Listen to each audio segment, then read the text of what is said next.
So welcome to the podcast. Hi, guys. Thanks so much for Hey, listening and watching whatever platform that may be. So welcome. We got Josh Bixler and Austin Fury here today with us. Howdy, guys. You And Stefan Ostergren. Hey, people didn't what's know. up, guys?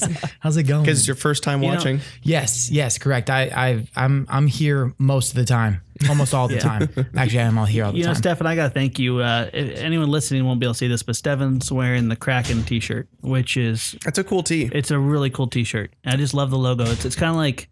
It's a cool color, and Alex's awesome logo he made for it. And every time you wear it, I'm like, man, I got to go get my t-shirt and wear it too. Available now. Yeah. Available now on a FT store near you. So 30 seconds in, and I am taking us off on a tangent. Dude, it's okay. Tangents are what FT is somewhat been about. Yeah. So we're okay there. So we're going to hop right into it. We actually had the wonderful opportunity to go to Horizon Hobby over this last weekend to meet and greet and hang out and do some kind of do special some stuff. collab stuff. And you guys went, actually Alex and I got to come Thursday evening, but you guys went out a couple days earlier, right? Yeah, For some meetings and stuff. So really great opportunity, and this is one that the community has definitely blessed us with. Anyone that's probably heard me talk a lot, they know I'm absolutely obsessed with FT STEM. Jake Marshall, Mitchell Gray, what they are doing in the past couple of years with growing FT STEM, it's like a big boulder, but this boulder's rolling, and the energy behind it is amazing. We're currently now into summer break for most schools, but that means we just got to get our house in order for what we perceive is going to happen this coming fall, which is a 2 to 3x, turn on what was last year, which was a 2x on the year before. So that means more kids are going to get into flying. More people are going to learn about FT STEM. And the worst thing that we could do is not have enough radios, enough gear, enough options for people to tap into. So one of our primary reasons was to go down there and to make sure that we could forecast properly, to make sure there's enough DX6Es, DXEs, things like that. And this is really cool. Spectrum's heart with STEM, they're on the exact same page. They're like, what can we do to make this? We'll put some skin in the game as well. What do you need receiver-wise? And this kind of is the other parts of the conversation is they're really looking to, tap into our community. They don't want to just develop products and say, you need our product. They want to know what the community is asking for. So we had, what is it, Austin, 3 days? Yeah. Yeah, 3 days, pretty much every product developer in their company, and their company is huge. And we got to sit down with each one of them and to share our opinions about the products, what the community is regularly asking for. Stefan, you've done such a great job with integrating with the community. We have those topics. We have those desires, and we're able to say, look, if you guys go this direction with this product, it's going to be a better fit for our community. And it's becoming a really beautiful, relationship, where it's not just advertised, it's not just reviews, but it's something much, much deeper. It's actually steering the hobby. Right. And that was an intense 3 days. Yeah. No, it's really cool to meet some people and to put some faces to names and to check out some of their stuff they have coming up and check out some of their, got to actually just hang out and fly with them, which was great. It's a little windy that one day we went out to do some flying, but we had a really, really great time getting to also try some stuff that the flight test isn't quite as well versed in. Well, Josh, you are kind of from your gasser background, but we got to fly some more modern gasser stuff and some jets and some cool stuff like that. So how was that flying a gasser for the first time in a while? I felt like I was 12 years old again, honestly. Right? Back in the day. Great gentleman named Ali Machinchi. Machinchi. Oh boy, I'm going to butcher that name every time. That sounds right. Yeah, Ali Machinchi.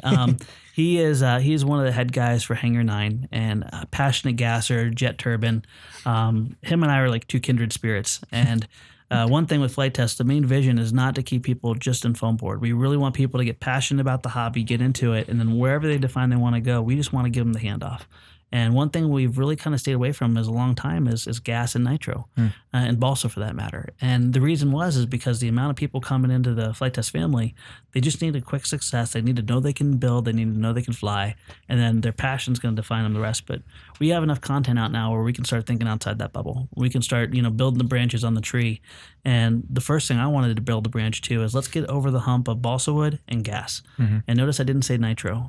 In my opinion, now that they've taken gas down to the size of many nitro engines, I'm really happy to let nitro die. And that's going to make some people upset, but on average, nitro is about $20 a gallon.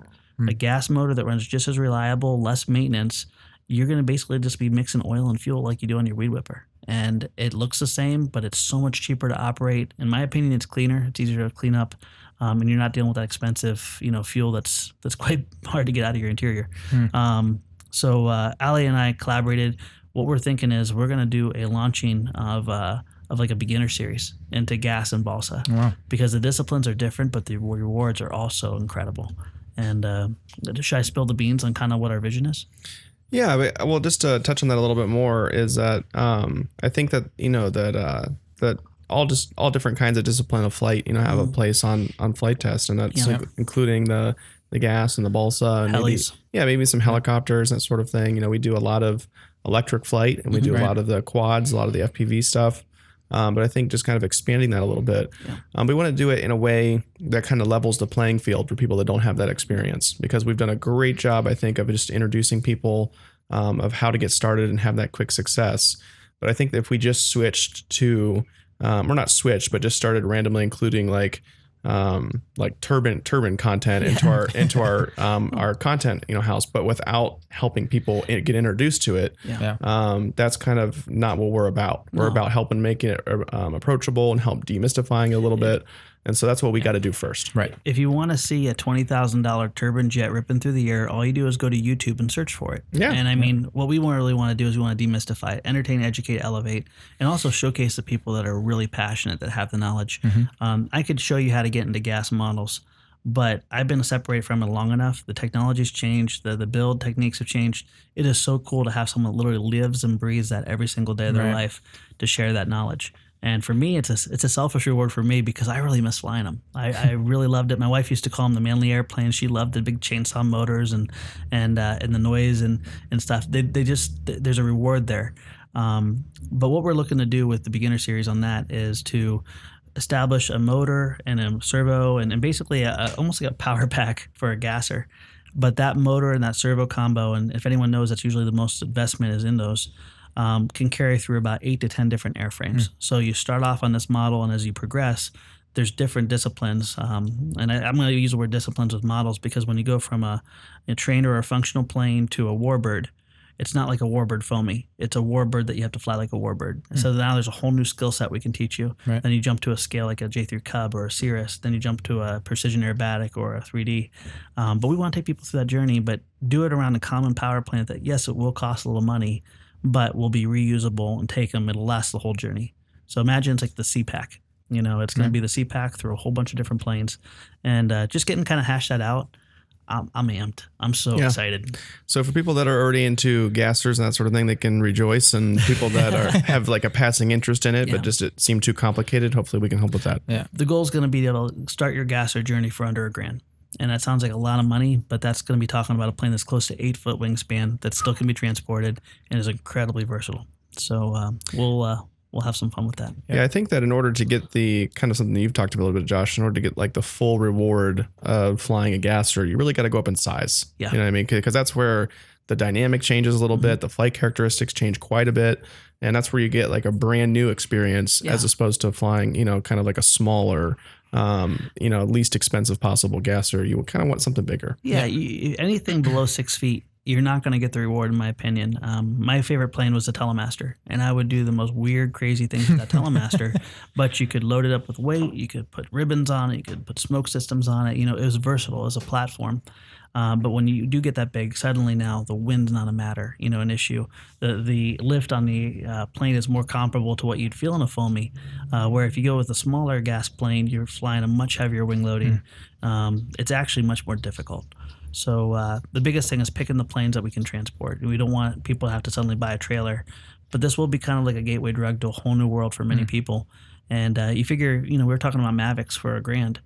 It's a lot of money, but this is going to be, inch for inch, the biggest bang for the buck you can possibly get. Yeah, and on that note, when you talk about portability and you're talking about size, and especially with this last weekend, we were flying in probably 15 to 20 mile an hour winds. Oh, easily.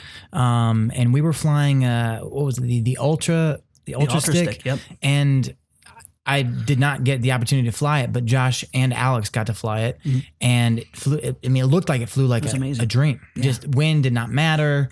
It was crazy. Just like the first plane with the swappables was the FT Delta or the FT FT Flyer, which was the Delta Dart, or the I think it was like the Cub, AMA Cub, lots of different names, but that had a lot of history to it, and we chose that for a reason. This, we're going to look at the Ultra Stick as a launching point because it's probably one of the most approachable, easy to set up airplanes. It's been around for over 20 years and been reinvented so many times I can't even count. Ali Machinshi's version is incredibly user-friendly to transport, but what I really like is we can use that one platform to teach, okay, let's show you how to put a smoke system on. Let's show you how to do a big glider tow. Let's show you how to put a bomb bay on it. It's one of the most versatile platforms out there. And then from that point, we'll branch with those core skills, learn, smoke systems and versatility and different disciplines. Then we'll jump to the next one. And we'll actually, the community guide will say, okay, here, guys.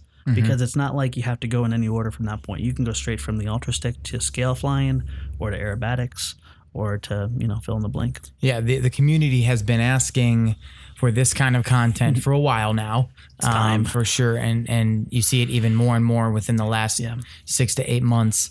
So I really think that this is going to be a massive platform, not only for us, but for the community to really dive in deeper with the flight test model to show how it can be approachable at this time and hour. So I'm really looking forward to it. It just opens up the door now. We're going to have people that are knowledgeable professionals on the flight test platform sharing their knowledge and their passion. And that's the one thing I took away from Horizon. The people that are behind the projects, the different airplanes, the expert, for example, the amount of heart, the time they put into this, I have the utmost respect for them because it takes a tremendous amount of passion to be able to live with a project, sometimes upwards of 18 months, before it comes to reality. And these people aren't just throwing things at the wall to see what sticks. They are really putting their reputation and their hearts behind it. And no one's 100% perfect, but to witness them, to hear them talk about it and the grain of detail they went down to, it takes a special person to work within that field. And I really enjoy that. I want to show more of the faces of Horizon. For that matter, even Motion RC. We had in our last episode, we had the owner of Motion on. I want people to see the people behind the business because no one gets into this business to become rich. It's not it. It's a deeper passion. It's a desire that they have, and I don't think we showcase that enough. That makes sense. Yep. And those are the things that flight test has always been geared towards. It's always been about the people behind the scenes, especially when we talk about community. That's why we're here. We wouldn't be here without them. Well, big reward of that trip was the expert, the release on it. It's not our typical style release, but they did a fun job doing it. I was blown away. That live release, even as cool as it was, did not do that expert justice. Yeah. It was that cool. Well, we went out and flew it. Oh my goodness, yes. Oh my goodness, we were shooting through gaps, through little holes and all this stuff. The FPV module on it's incredible. Yeah. It's absolutely incredible. You have a quad, and then you flip the switch, and you just kind of take a deep breath while it transitions because you got to trust it, and then you're flying like a wing. But because of that differential thrust, it tracks like an arrow. And Stefan, you had 30 seconds before I was like, "Hey, fly through those." Those tent things, right? And because it's got kind of like a free flight mode, and it's got like 6-axis mode, which essentially keeps you level and straight. It was like on rails is an understatement. Like a baby Phantom, but as a flying wing. It was that stable and that trustable. True statement. Yeah, it was, and you killed it. We had a blast with that thing, and it, like I said, it looks a little bit different than it flies, but the product really speaks for itself, in my opinion. Yeah. Once you get your hands on the sticks, you just have a good time. It's a fun time. So like the product speaks for itself in the fact that when people start to fly this thing and try this thing, it's gonna be a hot item. It just is. And then we also got the opportunity to fly a couple of their older models, the Commander, the Apprentice, what was it? The Cessna 150. Yeah, Cessna 150, which was awesome, by the way. That was fantastic. It's their Carbon Z Cessna 150, so the really, really big one. Yeah, it's a monster. Huge. Probably the best landing Carbon Series plane that we've seen yet to date. Has a shock-filled struts, so we were just shooting touch and goes on asphalt. And if anyone's ever flown like the Carbon Z Cub, which was their first big foamy, everyone knows those darn tires. You can't grease it in to save your life, stiff. Unless you're Kike. But the Cessna has that oil-filled strut and has a flexible landing gear, and it lands just like the scale one. And we had a ball. Even in 20-mile-an-hour winds, we were just having so much fun with it. Yeah, they killed it. So they've come out with a lot of great things. They're coming out with a lot of cool things, and we just had a blast working with them and really enjoying to see their factory and seeing just like you said, the faces behind the model, which is really cool. You guys introduced us and gave us this opportunity to have this kind of relationship. The one thing I would just ask from everybody is be vocal about what they want to see. Give us the opportunity to be able to share your thoughts and your opinion. We have this relationship now because of you. We have this platform because of you. Give us what you want so we can deliver that and have the best opportunity to make sure it hits the mark every time. It's going to move the hobby forward. Exactly. And on the note of flying things, planes and all this other stuff, so last week, Josh, we got to talk a little bit about the Tubby Cubby and flying it kind of from our viewpoint, like the consumer / not the builder, as it were, because it's a very different viewpoint. So I wanted to shed light on that last week because we don't always get to see those kinds of things. But this week I wanted to kind of shed light on your experience with it, your viewpoint, kind of your vision and why you what's the inspiration behind this entire build. I don't think there's been a single project. I feel don't take this as arrogance. This thing's awesome. And it's awesome because of what I think it's going to do with the community and within the industry, because there's obviously some really great products out there. The Super Cub LP, for one, from Horizon, that is a staple of getting in the hobby. We did a beginner series around it. Also, if you jump over into the scratch build world, you have the Blue Baby, which if you look on RC groups, there's probably one of the longest threads is around the Blue Baby, all the different variants. And I want to start this off with talking about those two models, because those two models broke some serious, glass ceilings for a lot of people. They got them in the hobby, and I don't want to diminish any of that. What I noticed at Flight Fest West when we did a build night with arrows is a lot of people, it was their very first build. The Tiny Trainer is cool because it has 2 interchangeable wings. It takes them from a 2-channel experience all the way to 4. But where it falls short is there's a lot of building. There's a lot of time. And it kind of drifts away from that vision of get into the hobby, build it quick, fly it quick, have a good experience. So I've been noodling around with this for a couple months. And really the goal was to, how do we make it where someone can sit down and, of course, under 2 hours, have a plane that's rewarding to look at and rewarding to fly, but also is incredibly easy to mod and to grow with. No more 2-wing kind of things. And the LP and the Blue Baby were really like, let's smash those up together, use our build techniques, but let's keep it down to under 12 parts.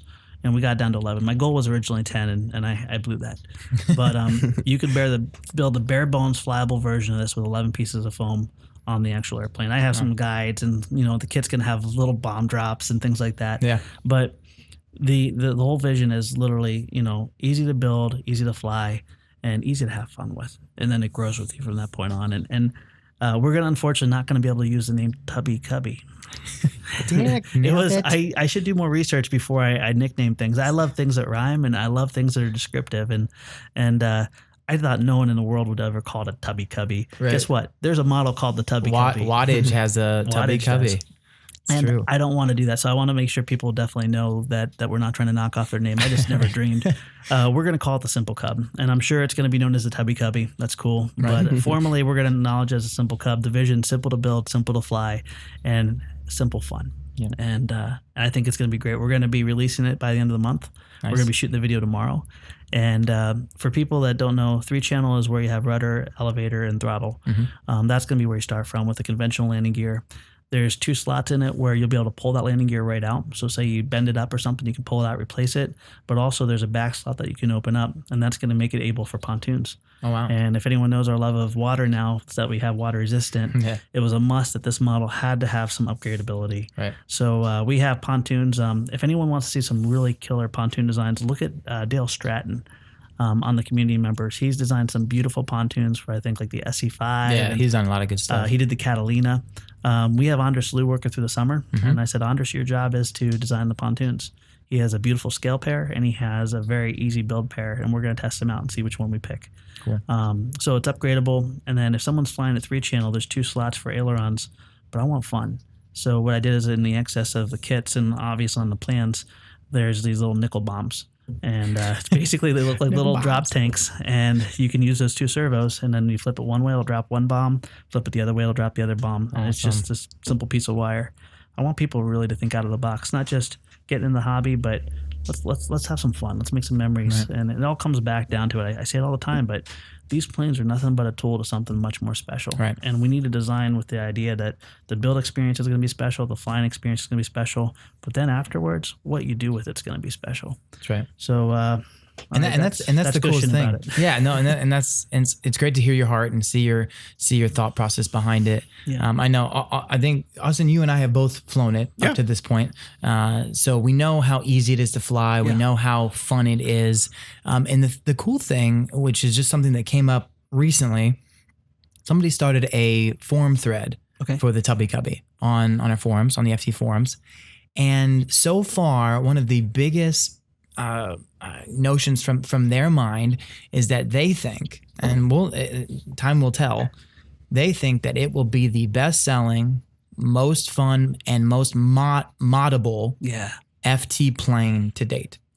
Yeah, it's got a lot of good things going for it. It's a really fast build, with just 11 pieces that go together. It's a classic airframe, so it's easily recognizable, especially when you paint it up in the yellow and black. So it's easy to recognize, and also it's easy to fly. Yeah. So I think it's got a trio of things really going for it. And also with just 11 pieces of foam, I mean, it'll be really easy to download the plans and build them yourself. Right. So I think we'll see a lot of scratch built ones of these. But yeah, it's kind of an obvious plane to do. So it's like, it's right. 3 years later, right? Yeah. Sometimes we, we kind of go for, something that's fast, or we try to do something that's geared toward FPV, or we go to something that's just, has like that modular concept, like the tiny trainer. But yeah, I think just doing a classic. I mean, I think that makes a lot of sense, and I think a lot of people are really going to like it. It'll be able to look as scale as people want. There's going to be patterns, and I say 11 basic pieces. That's to get it flying. Yeah. We're going to still include the details like the flarings and stuff. One thing I mentioned earlier in the vlog was, my original thought was, okay, if I put these edge lines in all these different spots, they can make it look like an Aranca or make it look like a Tailorcraft. When I started and went to do that, I realized, wait a minute, there's some body line issues here where you're just kind of fitting a square peg into a round hole.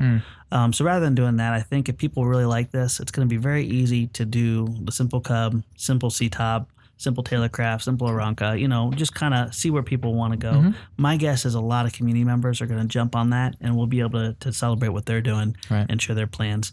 But it's going to be a fun ride. It's going to be so cool to see that. And I love dropping the little bombs and just using that extra little versatility because it pulls people in the hobby. It really does. And there's some simple fun mods that you can do, like those little bomb drops. I'm sure the community will come up with a bunch of great different things. So we look forward to seeing what you guys build and mod and all this other stuff, because at the end of the day, you guys inspire us as well. Well, and there's going to be some future things, future announcements. But, if anyone knows us, our passion is getting people together in groups, building in groups, flying in groups.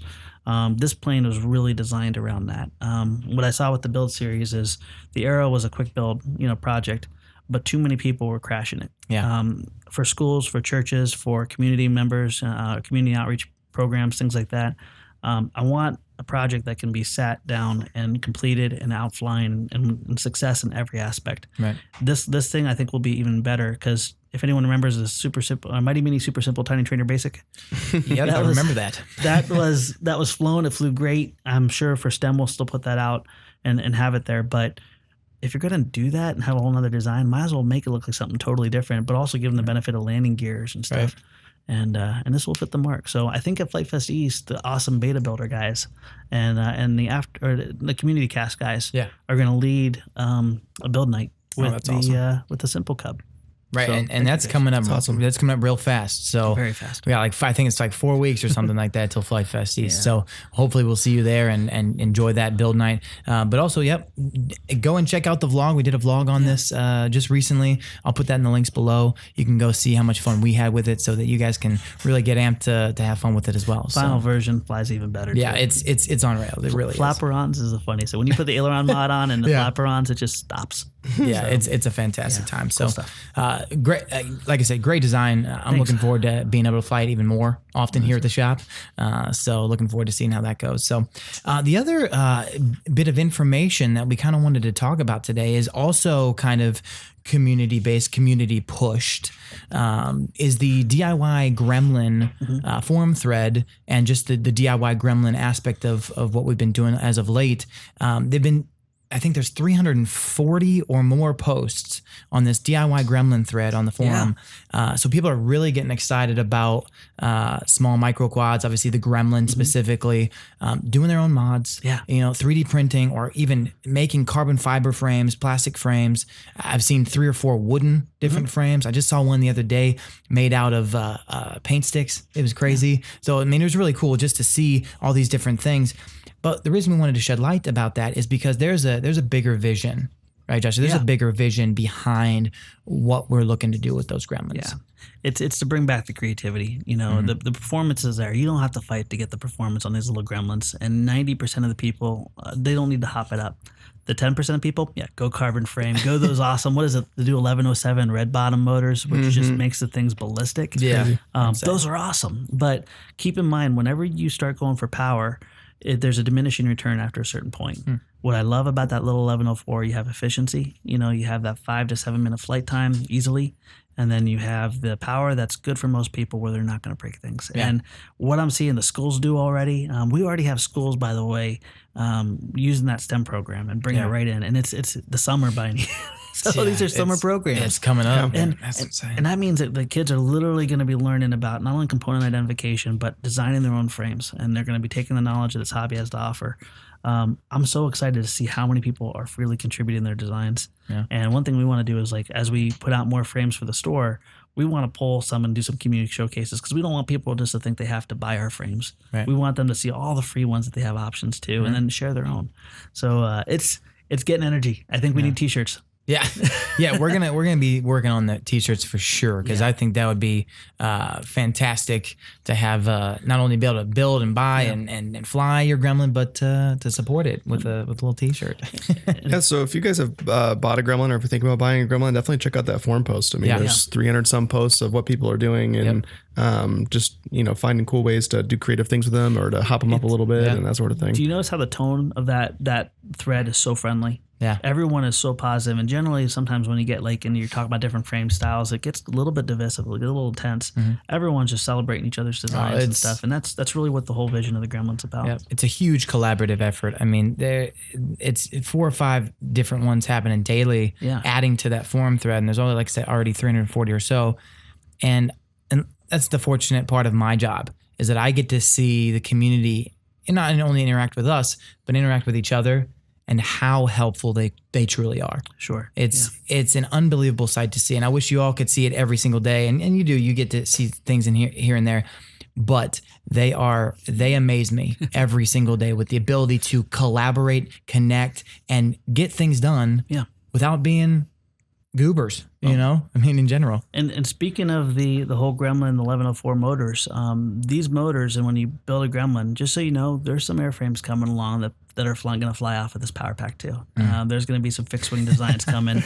Andres already, in the course of 1 week, has made something incredible. I don't know if the vlogs are going to tease it or not, but look for some really simple, fun foamies that have little tiny motors that fly fantastic. It's you just made a lot of people's year. I said Andres. Andres. By the way, his name is Andres, not Andres. And for the past, ever since I've known him, I've said it wrong. And I just found out yesterday, and all you guys are goobers for not telling me. We had this thing with Josh where we were not going to tell him that his name was Andres, but we all knew. But Megan spilled the beans. I feel so, honestly, I'm a jerk. I feel so bad. It's totally okay, Andres is a blessing. It's another testimony to just the talent we have out there. And look for these little motors. So if you're building a Gremlin, you upgrade to 1107s and stuff, you're like, what am I going to do with these little motors? Guess what? You're going to make something fly with a fixed wing. And there's going to be lots of designs coming around. And we've seen a couple already, and they're fantastic. So you guys be on the lookout, because you're going to have a blast with it. I know a lot of people have been asking for that kind of stuff, the micro, different things, different smaller size things. Yep. So just be wary. They're coming.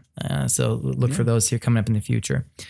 So kind of the last bit of information that I wanted to kind of touch on today was, as we continue to gain more traction in the industry, et cetera, we also have a lot of people that come into our forums. I mean, I see them all the time that are new people. They're new guys, they're new ladies, children, all that stuff. And I don't usually get the opportunity to highlight a new individual. Well, that changed today, which is really cool. And I wanted to bring light to it because it was just a cool little project that he did based on one of our FT designs. He comes by the Micro Builders is his name on the forums. His name is actually Nick. He's one of the new guys in the forum. He made this micro balsa FT cruiser. So adorable. Right? It's like a 12-inch wingspan. It's essentially the size of a 8x11 sheet of paper. Well, yeah, and speaking of paper, the balsa wood he's using isn't much thicker either. It's 1/32 inch balsa, which if you guys have ever messed with 1/32 inch balsa, plywood's more common. This stuff is super, super thin. Yeah. Like incredibly light. Ridiculous. And then 1/16 is the wing. Yep. That's how big that is. It's also got like these 6mm motors in there and this differential thrust. And that's how he guides the plane. There are no control surfaces. Just power climbs and power. That's it. There's no elevator. There's no ailerons. There's no rudder. It's kind of like a duet then. Right. It's and I didn't realize it when I first went through it, and then I went back through it to just kind of brush up on everything, and then I found the rest of the post. It was like, you don't have controls. How do you fly that? It's kind of like air hogs. Yeah, it's pretty cool. Mentality. Yeah, it's an awesome little thing. Who would think that the cruiser would be stable enough in that small of a format to actually fly well? And it's unbelievable. And he said that it flies. He put some one of those 1/32 piece of balsa underneath the motor or on top of the motor, whatever, to put some down thrust. And now it flies fantastic, which is really cool. And that's the whole thing. Like, just because you see all these different things, you like don't be scared to try something new or try something that you've never done before, or maybe it's too intricate. You don't have to be afraid to try something new, because as you can tell, he's new to the forums, but he's throwing things out there that inspire people, and that's the whole point of it. If you sat back and analytically thought and said, "Hey, I'm going to shrink down something like an FT Cruiser, which has a tiny little rudder, and make it fly," I would stop before and say, "No, that'll never fly." Just try it. Yeah. Because you never know what's going to pay off. And in this case, this plane flew. And that's incredible. So oftentimes people get locked up in the logic of it has to work on paper before they try it. And trust me, when you go through, you may find issues, but those issues are going to teach you way faster than designing it in your mind or on a computer. The Sparrow's a good case. That plane should not be as good of a chuck light or as good of a flyer as it is. And we've seen enough of them catch thermals and float away when we build those free flights with the kids. To know better. So always try it, guys. Always give it a shot and then share what you find. Right. And you can always push the limits. That you can start off with something, you can always push the limits, you can always go further, you can always dream big. And sometimes those dreams, they get scaled down as you go through. You learn lessons through success, but you also learn lessons through failure. Like that, we're prime examples of that here at Flight Test. So Nick, thanks so much for sharing your heart, your passion. The build looks great. If you haven't seen it, I'm gonna put the link below. Go check it out. Give him some love, because it really is a beautiful looking plane.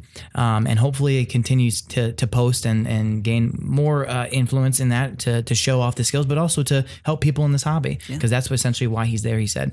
So that's really cool. So thanks so much to the rest of the community, obviously, for everything that you guys do. Nick, thank you for posting, and we'll continue to highlight those people as they come by.